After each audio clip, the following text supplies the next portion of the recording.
Okay guys, things that you really should be worried about moving to Japan. Let's do it. So I'll just pull up on my spot up here over on the right, and I'll talk about some things that I think you really should be worried about if you move to Japan.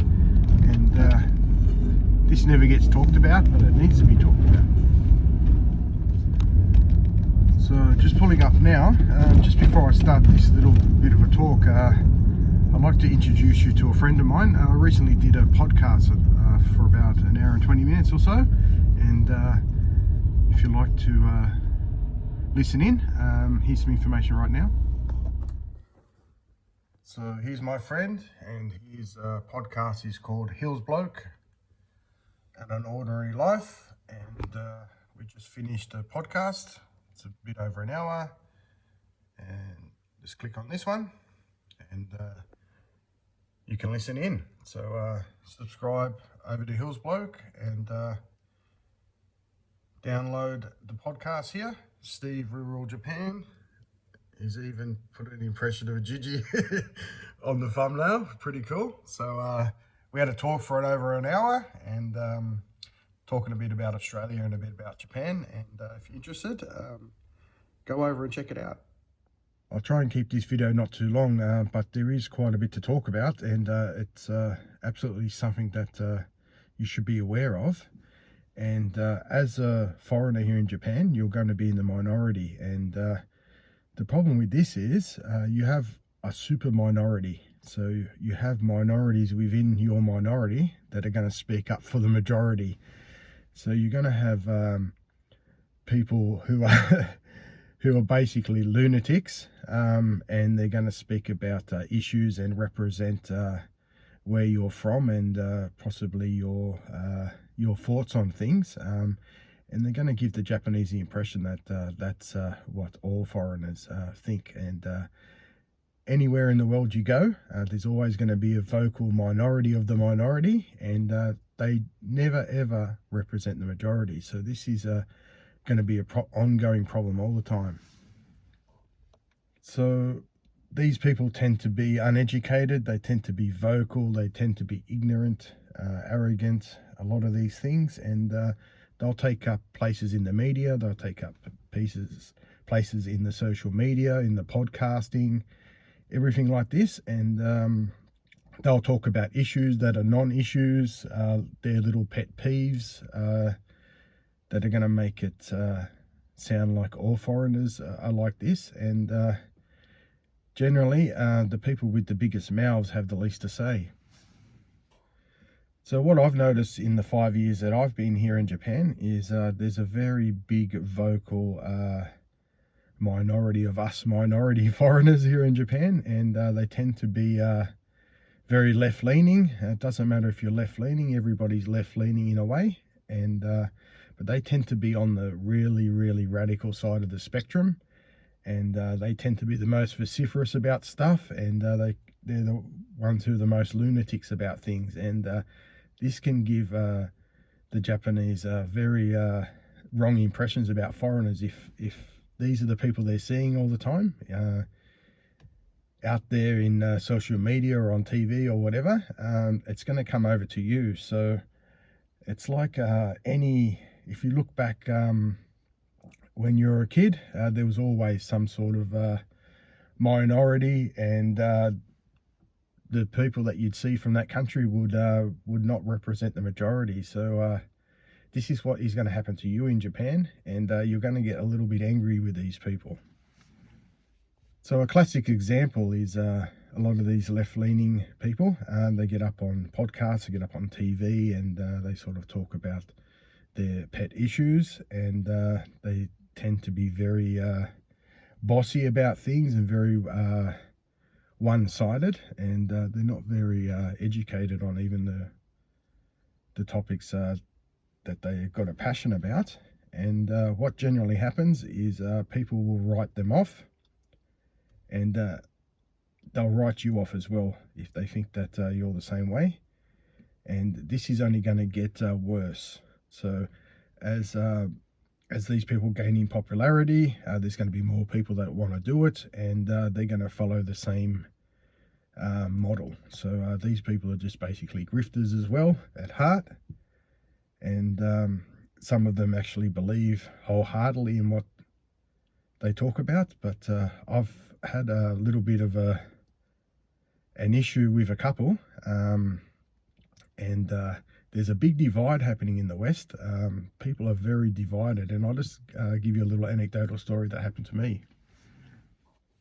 So I recently had conversations with two couples, and they're from Germany, at different times, and the difference in mentality and the difference in the world outlook and education levels and basically lunacy it couldn't be any more stark. So there's a massive divide, like an ideological divide happening in the West that's not happening here. So you can get two people from the same country, and they're totally different, and some of them are very very hostile to even the thought that they might be wrong. And this has happened with one couple that I met from Germany, and it reminded me of the time when I was in China.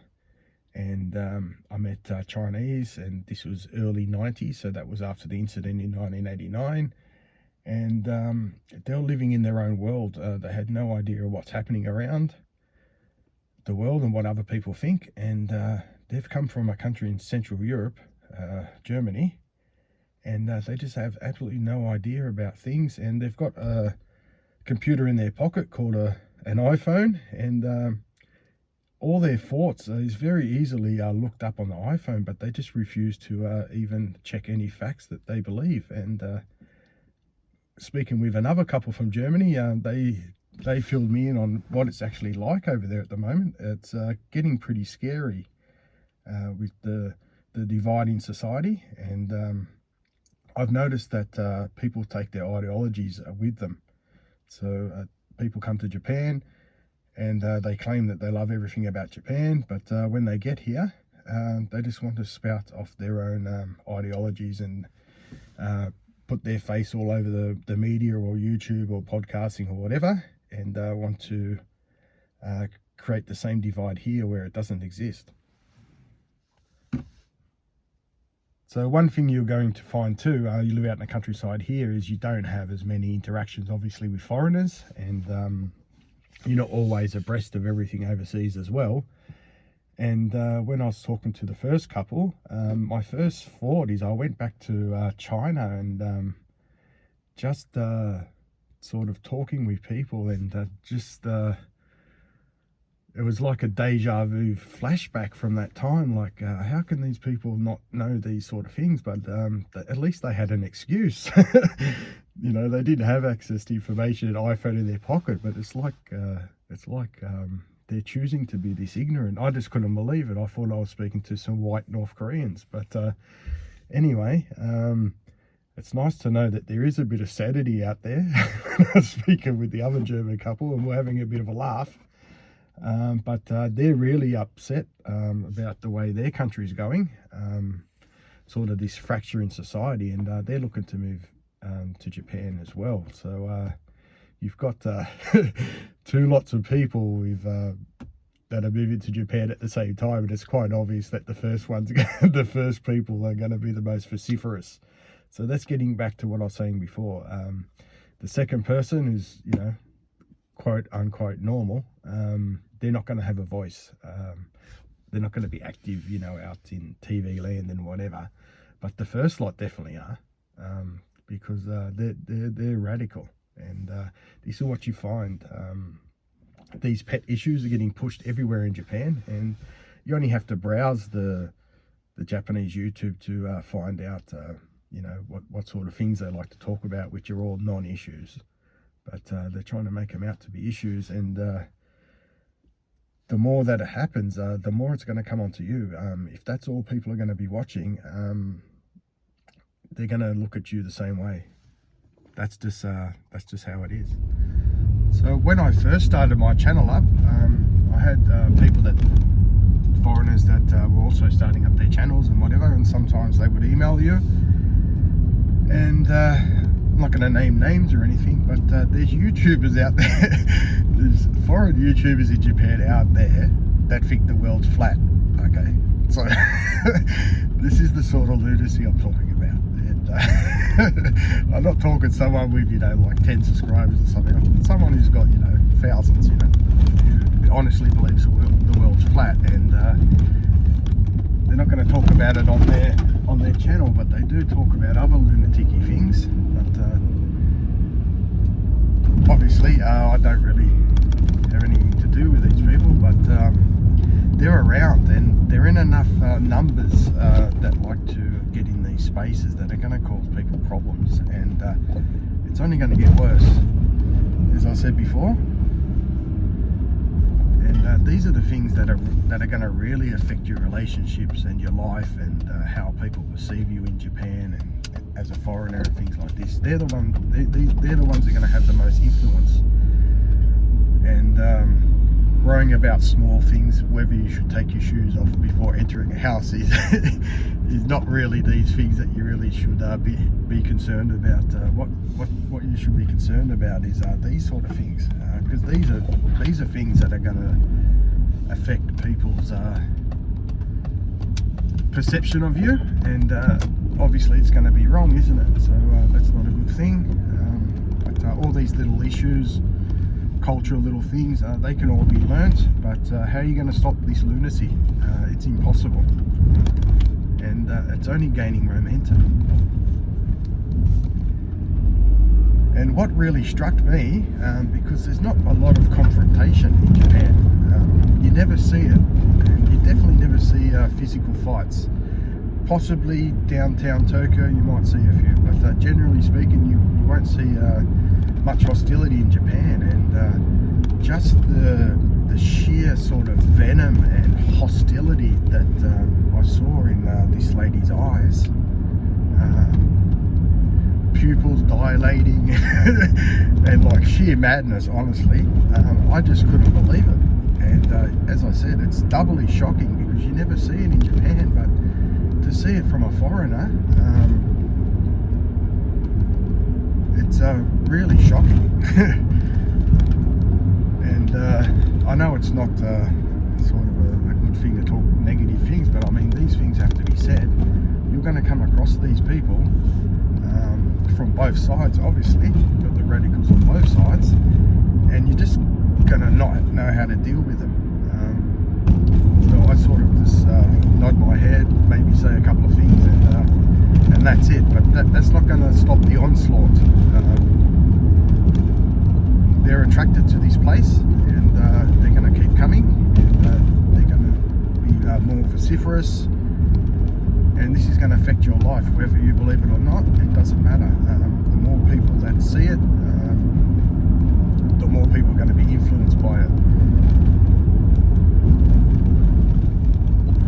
So while I'm driving down the shop, I'd like to shout out to Dave, who recently joined my Patreon, and you're going to be in for a treat. Everyone on Patreon is going to be in for a treat. My friend just arrived in Osaka this morning, and he'll be arriving in my village in the next 2 days. And I have a booking with the Otera-san, and he's going to be doing all the Buddhist rituals before we start the renovation on his place. And on Patreon, we'll be documenting the whole process, from him getting his house ready to starting his business to getting all the paperwork. There's going to be absolute ton of information. There's going to be hours and hours of videos, and this process is going to go over the next 2 years of his path here in Japan to becoming a business owner here. So it's going to have a lot of useful practical information. So Dave, you're in for a treat, and here's your Gigi dance. Shout out to our new Patreon member Dave. Gets the Gigi dance. Go Gigi. Gigi. Go Gigi. Go Gigi, and a kiss. Good boy. Thanks a lot, Dave, for supporting the channel. Okay, so just heading back.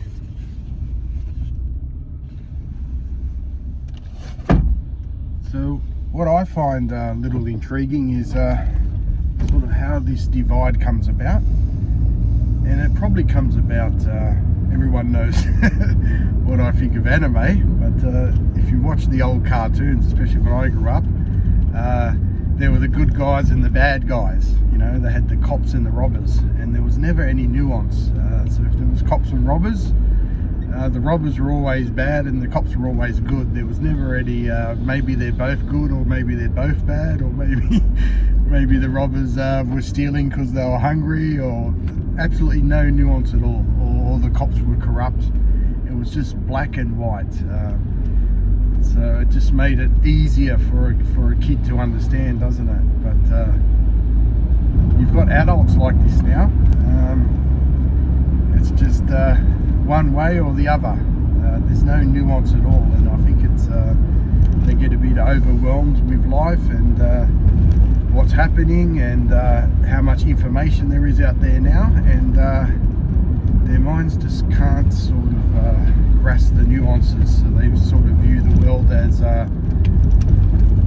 good and bad, just like a 3-year-old kid watching a cartoon used to view a cops and robbers cartoon. So I sort of view these people as a bit childish, uneducated, and whatever.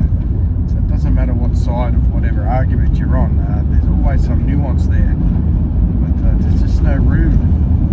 There seems to be less room now than it was before, and people just can't have a conversation about anything. You can't even put up a viewpoint on YouTube anymore without getting trolled by a percentage of people. People just can't accept someone might have a viewpoint on something, and they have to leave something nasty or whatever in the comments. You see that everywhere, all over YouTube, don't you? It's just how it is. It's sort of this 1 and 0 thing, you know, with computers. It's either a 1 or a 0, and that's how people's minds are working at the moment. And I think it's just how they like to deal with life, because thinking's a bit too hard, isn't it? It's better just to sit there and just let life play out in front of you. But anyway, getting a little bit off topic, but I think that's what's happening with the divide, at least. And you're going to see it if you move to Japan. You're going to see people on both sides of the divide, and they're going to want to speak for you. And like it or not, it's going to happen, and it's going to happen more as more foreigners come. It's just inevitable. But anyway, this sort of thing's not really what my channel's about. My channel's more about good practical information for people who possibly want to move to Japan as well, or just for a bit of light entertainment. And what's coming up soon is I wish I was doing YouTube when I first came to Japan, and I could have documented my path, setting up the cafe and everything, but I wasn't interested in YouTube or anything like that. I was just interested in getting my life sort of up and running. But I've got the opportunity to follow Darren, and he doesn't mind for this stuff to be documented over at Patreon, and there'll be some on the channel, but most of it's going to be informational and things like this. So it'll be quite limited on the channel, otherwise the channel will get a bit too boring. But for those who want really good, in-depth, on-the-ground, practical advice on how to do things here, and the opportunity to ask as many questions as they want, go over to Patreon. This is probably going to take 2 years till Darren's totally up and running and profitable, and we've been talking about business ideas for 18 months now, and he's got me nearby. I'm just up the road from him, and we're going to be spending a lot of time together, going to be making videos, and hopefully Darren's successful. And we've been speaking a lot about what he should do, and what he likes to do, and what he thinks he's going to be good at, and a few different business models. And it looks like we're almost there, but Darren will be deciding this in the next couple of months, exactly how he's going to tackle the issue. And for those on Patreon, follow along. It's going to be entertaining and educational. But anyway, I'm back home, and that's my topic on things that you really should worry about in Japan.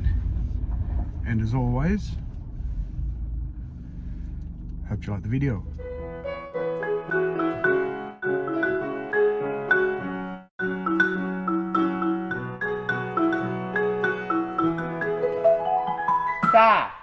Let's go.